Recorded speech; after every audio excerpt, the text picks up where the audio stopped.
Thanks, Pat. This morning in Higher Learning, for the third consecutive year, Sallie Mae and the Gallup polling organization have teamed up to take the pulse of college-going Americans and their parents. The survey examines their attitudes and motivations about pursuing a college education and how they're going to pay for it. Here to talk to us this morning is Peter Kerwin from the Rhode Island Higher Education Assistance Authority. Good morning, Peter. Thanks so much for being here. No now, problem. this is pretty interesting because this is actually the first group that's dealing with the aftermath of, since everything went kaput in 2008, the whole financial crisis. Exactly. I mean, this covers the academic year 2009 to 2010. So really, it's the first full academic year after the meltdown of the final quarter of 2008. So it really is important to kind of get a test of where families and students are looking. And what they found, there were a number of interesting findings, although the most interesting non-finding was that students aren't making that transition from going to 4-year programs to 2-year programs.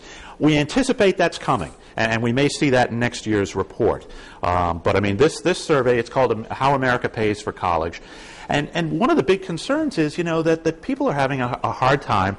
They're looking at the economy and deciding we've got to take steps at home to help pay for college. And what they found was that 78% of all families are taking at least 2 or 3 cost-saving measures to try to build up some income so that they can afford college. 48% have reported taking additional hours on at work or even taking on another job. And then college is up to $50,000 a year now. You have to. I mean, it's amazing the steps people have to take. And then you've got 43% who said, our student's going to live at home in order to save money while they're going to school. So I mean, it's people are really scrambling, trying to find how can we make this work for our particular situation.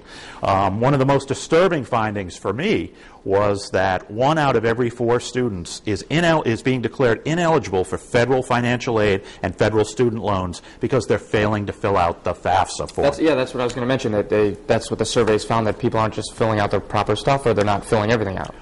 They're not filling it out at all. Wow. I mean, you've got people it went down, FAFSA, filling out the FAFSA went down across all income levels, but that income level of 50,000 to 100,000 earners are just that there's a significant number of people there who just aren't filling it out. And it's because either, the form just intimidates them, or they think, well, I'm probably making too much money, it's not going to make a difference. They don't realize that by making yourself eligible for federal financial aid, you're giving yourself an advantage over people who have to take just private loan money. Those federal loans, we've talked about it before, they have a lot of consumer protections. So you really want to fill out the FAFSA to make yourself eligible. You've stressed throughout that the federal forms are the way to go? Yes, absolutely. I mean, federal financial aid is a lot safer. It's a lot easier if you decide to, there's deferment options, there's death and disability options. If you go into public service, there's forgiveness options. I mean, there's just a range of different protections in there as well that just don't come in private loans. So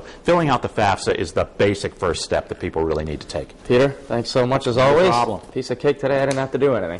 For more information on preparing your family for the financial burden of college tuition, just head to foxprovidence.com. Coming up next.